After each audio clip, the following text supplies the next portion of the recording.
Oi pessoal, então hoje a gente vai para o nosso último vídeo. A gente terminou o anterior, né, falando sobre a regra de Rand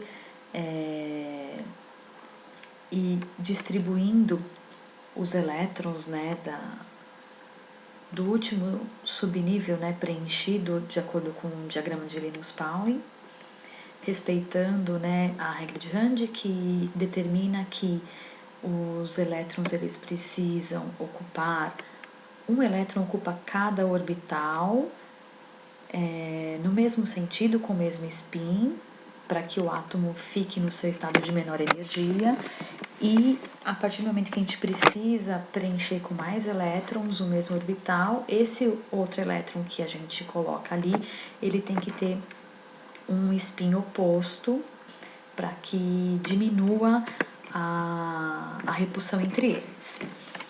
E eu comentei que não dá para a gente saber exatamente, né, onde o elétron está, mas a gente tem uma espécie de código que permite que a gente tenha ideia de onde a maior probabilidade daquele elétron estar.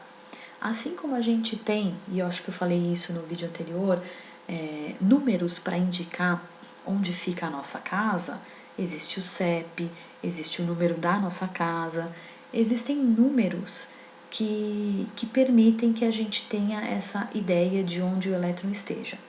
Esses números são chamados de números quânticos. São 4 números. E é muito importante que a gente tenha a clareza de que não existem 2 elétrons com os mesmos 4 números quânticos. Não existe. Esses 4 números quânticos, eles servem para a gente identificar de que elétron a gente está falando.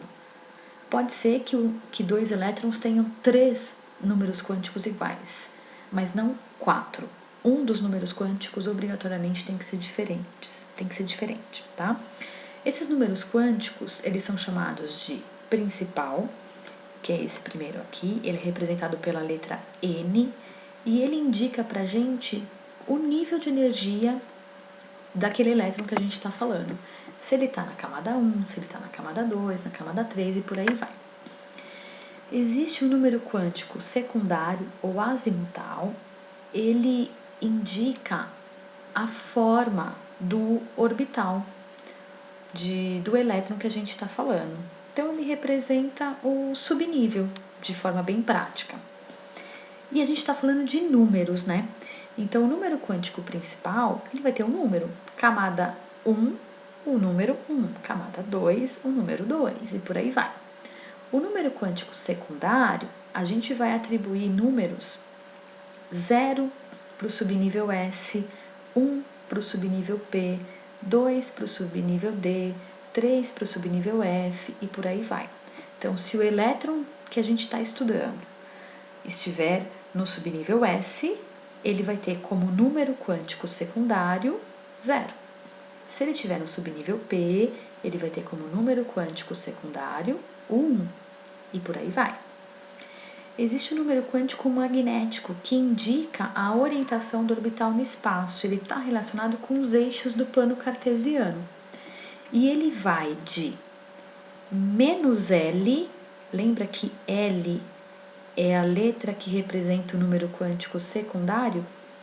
Então, o número quântico magnético, ele vai de menos L, 0, a mais L.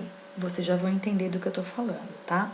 Então, se a gente está falando do subnível P, o número quântico magnético para o subnível P vai de menos L, o L para o P é 1, então vai de menos 1 até mais 1.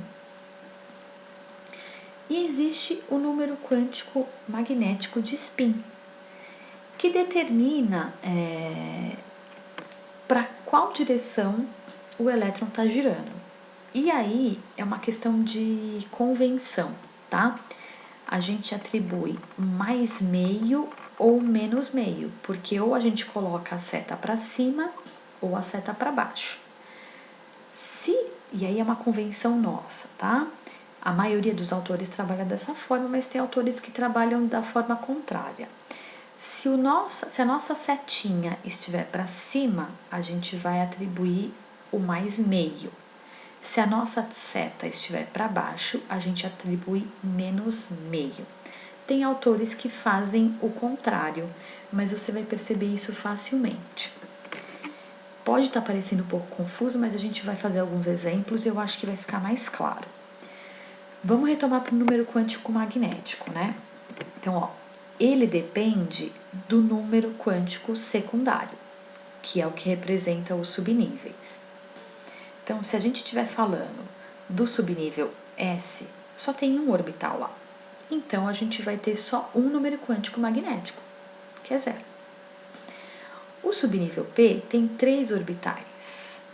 A gente atribui para ele, como número quântico secundário, o L, a gente atribui 1 para ele.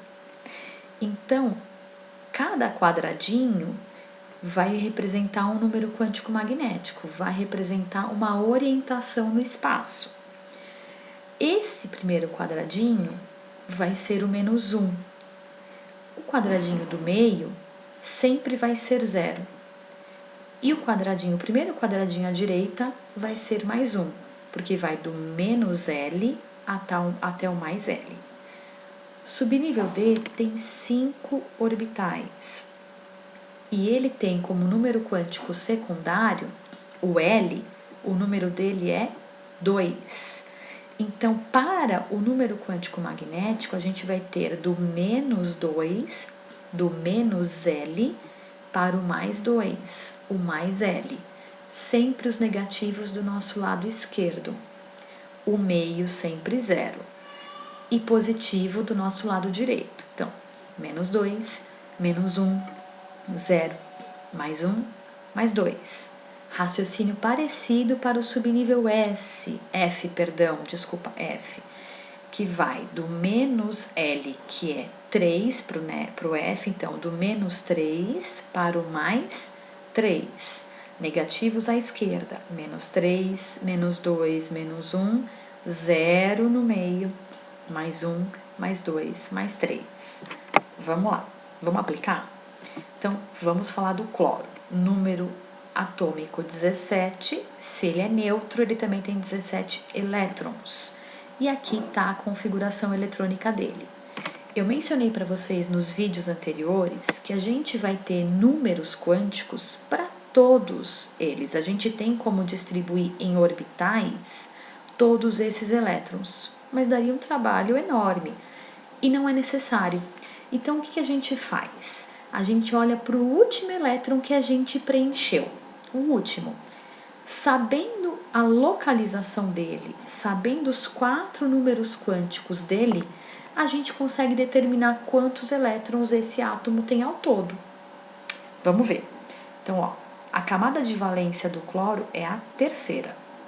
Ele tem 2 elétrons no subnível S e 5 no subnível P. Lembra como é que a gente distribui?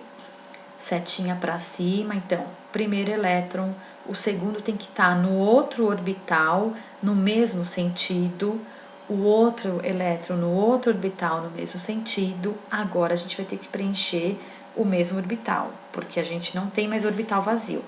Então, preenchemos 3 elétrons para cima, agora vem setinha para baixo, quarto elétron, setinha para baixo, quinto elétron. E a gente terminou a distribuição dos elétrons. O último elétron é o elétron de maior energia, é o que a gente chama de elétron diferenciador. A gente pode olhar apenas para ele e atribuir os números quânticos dele. Atribuindo os números quânticos dele, a gente sabe distinguir quais são os outros. A gente consegue determinar quantos elétrons esse átomo tem ao todo. Então, vamos lá. Esse último elétron, ele está na camada 3, no nível 3 de energia. Então, o número quântico principal para ele é 3. Ele está no subnível P. O subnível P tem como número quântico secundário 1. Então, o código dele para o número quântico secundário é 1. Ele está no orbital do meio. Lembra que os orbitais do meio têm número quântico magnético 0? E ele está para baixo, o que significa que, por convenção, o número quântico magnético de spin é menos meio. Percebam que o outro elétron que também está ocupando esse orbital, ele também tem número quântico magnético 3, ele também tem o número quântico secundário 1, ele também tem o número quântico magnético 0, porque ele está no mesmo orbital. No entanto, o número quântico magnético de spin dele não seria menos meio. Como ele está para cima, nós combinamos que seria mais meio. Deu para entender como não é possível que dois elétrons tenham os mesmos 4 números quânticos? Por isso que dessa forma, com os 4 números quânticos identificados, a gente consegue determinar todo o restante. Por quê? Se o nosso elétron está aqui e ele está para baixo, obviamente a gente já preencheu os anteriores. E dessa forma a gente consegue determinar quantos elétrons tem no subnível P e fazendo o caminho inverso no diagrama de Linus-Pauling, a gente consegue determinar quantos elétrons esse átomo tem. Vamos fazer mais um exemplo. Agora a gente está falando do escândio. Ele termina a configuração eletrônica dele como 3D1. Então a gente não vai olhar para a camada de valência, a gente sempre olha para o elétron mais energético, ou seja, o último que a gente preenche no diagrama de Linus-Pauling, que nesse caso do escândio é o que está no subnível 3D. Então vamos lá, 3D1, subnível D tem 5 orbitais. Só que no caso do escândio só tem um elétron lá, então uma setinha e para cima. Então vamos lá. Número quântico magnético para esse elétron, ele está na camada 3. Número quântico principal, perdão, número quântico magnético não, desculpa, número quântico principal 3. Ele está no subnível D. Então, número quântico secundário para ele, lembra? Para o S é 0, para o P é 1, para o D é 2. Ele está no primeiro orbitalzinho, no primeiro quadrado, né? Lembra que o do meio é 0? A esquerda é negativo, a direita é positivo. Como o D tem número quântico secundário 2, o magnético vai de menos 2 a mais 2. Então, aqui, esse elétron está com o número quântico magnético menos 2, primeiro quadradinho. E ele está para cima. Então, o número quântico magnético de spin dele é mais meio. Esses 4 números quânticos permitem que a gente determine que haja apenas um elétron no subnível 3D.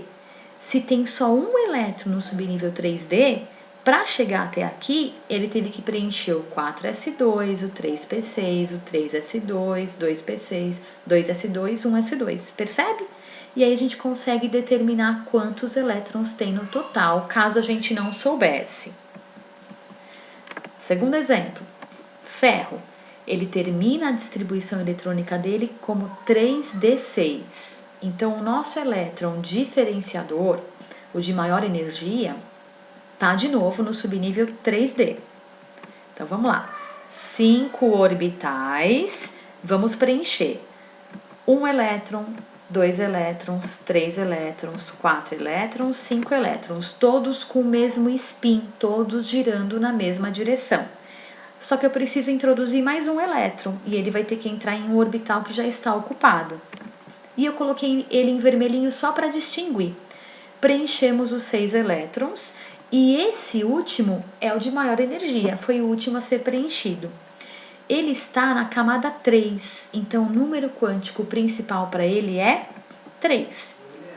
Ele está no subnível D, Então, o número quântico secundário para ele é 2.